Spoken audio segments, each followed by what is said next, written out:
প্রত্যাশা পূরণ হইলে কি আমি দেশের বাইরে যাইতাম? আমাদের এইটাই ভয় ছিল, তখন দাঁড়িয়ালা দেখলেও উঠাই নিয়ে যাইতো গাড়ি, কিন্তু এখন ওই বুকটা খুলে কথা বলতে পারি। তা 1 বছরে আসলে ওইরকম তেমন কোনো পরিবর্তন দেখি নাই যেটা চোখে লাগার মতো। 1-2 দিনে তো আর দেশ উন্নত করা সম্ভব না। রাস্তাঘাটের পরিস্থিতি তো খারাপ। দেশের পরিবর্তন হবে, সংস্কার হবে, কোনো কিছু হয় নাই। আশু আপা থাকি বর্তমানে ইউনূস স্যারের 24-এর গণঅভ্যুত্থানের মধ্য দিয়ে পতন হয় ফেসিবাদের, বিজয় হয় ছাত্র জনতার, পূরণ হয় তাদের আকাঙ্ক্ষার।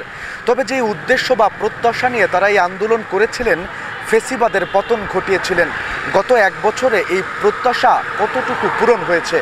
আমরা আগের থেকে অনেক ভালো, অনেক শান্তিতে আছি এখন। আগে বুক খুলে কথা বলতে পারতাম না, এখন বুক খুলে কথা বলতে পারি। সত্য যেটা বলতেছি আমি, রাস্তায় হাঁটলে আমাদের ভয় ছিল, আমাদের এইটাই ভয় ছিল, তখন দাঁড়িয়ালা দেখলেও উঠাই নিয়ে যাইতো গাড়ি।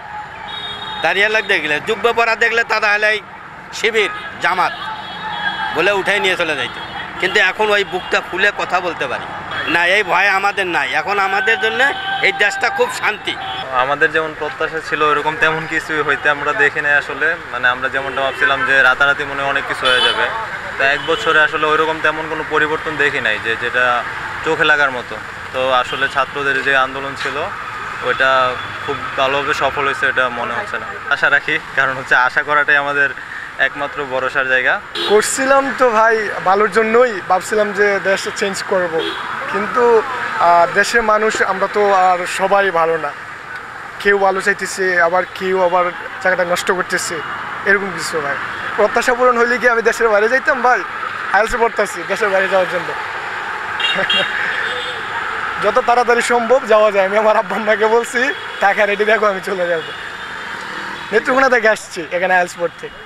আমরা আসলে একটা স্বৈরাচার সরকার থেকে আমরা মুক্তি পেয়েছি, আর সবচেয়ে বড় কথা হচ্ছে আমরা যারা স্বাধীনের মতামত চলার মতো একটা এবিলিটি পাইছি।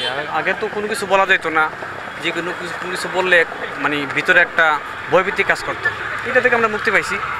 আর দেশ যে বা যে চালাক, সুষ্ঠু মতো চালক, সুন্দর মতো চালক, আমরা এটাই চাই।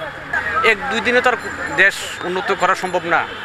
যে জায়গায় 16 বছরে এতটুকু অগ্রসর হয়েছে, সেই জায়গায় আমি মনে করি আরও আমাদেরকে দেখতে হবে, সময় দিতে হবে। আমাদের দেশে তো এখন অনেক মানে সমস্যা রয়ে গেছে, যেমন কোনো কিছুর বিচার হয় না, কোনো আইন ব্যবস্থা নাই। আমরা চাই যে আইনটা একটু মানে খুব মানে মানে শক্ত হওয়ার জন্য আর কি, আর সব ধরনের অন্যায় যাতে বিচার হয়, এতটুকুই প্রত্যাশা। ওখানে হইতাম যে আমরা হাসু আপু থাকি এখন ইউনূস স্যারের আন্ডারে আমরা অনেক ভালো আছি, আমরা দেশ অনেক ভালোভাবে চলে, কিন্তু আইন শৃঙ্খলা কিছু বিশৃঙ্খলা করছে। দেশের যে সময় গণতন্ত্র আইব, গণতন্ত্র ছাড়া কোনো সম্ভব নয়।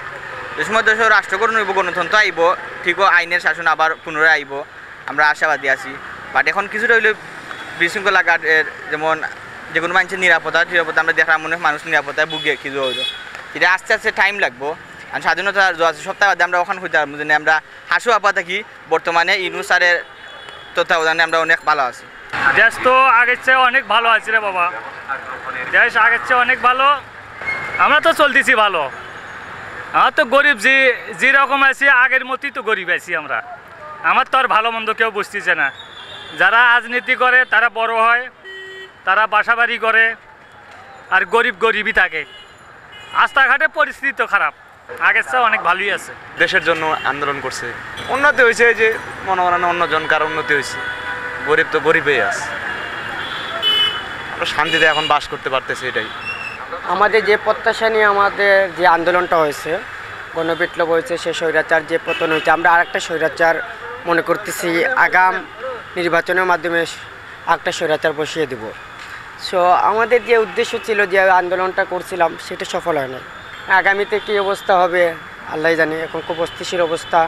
আমরা যদি গাড়ি চালাই, নিরাপত্তা না, অনেক জায়গায় আছে নিরাপত্তাভাবে মানে অনেক স্বাধীনভাবে যেতাম, এই রাস্তা দিয়ে কোনো দুর্ঘটনা হতো না, কোনো চিন্তাই পেতাম না, কোনো ডাকাত পেতাম না। সেই রাস্তা দিয়ে গেলে এখন ডাকাত, সেই রাস্তায় গিয়ে গেলে মানে চিন্তাইকারী, গাড়ি আটকে বলে এই টাকা দে, তুই এই রাস্তায় দিয়ে কে আসছিস, অযথা কয়েকটা পোলাপান এসে বলে এই তোর গাড়ি তো অবৈধ মাল আছে, আইসা দেখে গাড়িতে ঘোরা চেক করে তারপরে বলে তুই তো এইগুলো পাইছি তোর গাড়িতে, তোরকে পুলিশের কাছে চালান দিয়ে দিব। হ্যাঁ, তারপরে কি করে টাকা নেয়। আর এই যে সরকার বর্তমানে যে পরিস্থিতি তৈরি করছে এগুলো আসলে দেশের জন্য ভালো না, অস্থিতিশীল। আশা তো ছিল একটা ভালো কিছু হবে, দেশের পরিবর্তন হবে, সংস্কার হবে, কোনো কিছু হয় নাই। জুলাই গণ অভ্যুত্থানে ছাত্র জনতার বিজয়ের মধ্য দিয়ে তাদের আকাঙ্ক্ষার প্রতিফলন ঘটলেও এখনও পুরোপুরি পূরণ হয়নি প্রত্যাশা। বিজয়ের 1 বছর পর এমনটাই মনে করছেন সাধারণ মানুষ। নিবেন্দু তালুকদার, সিলেট ভিউ, সিলেট।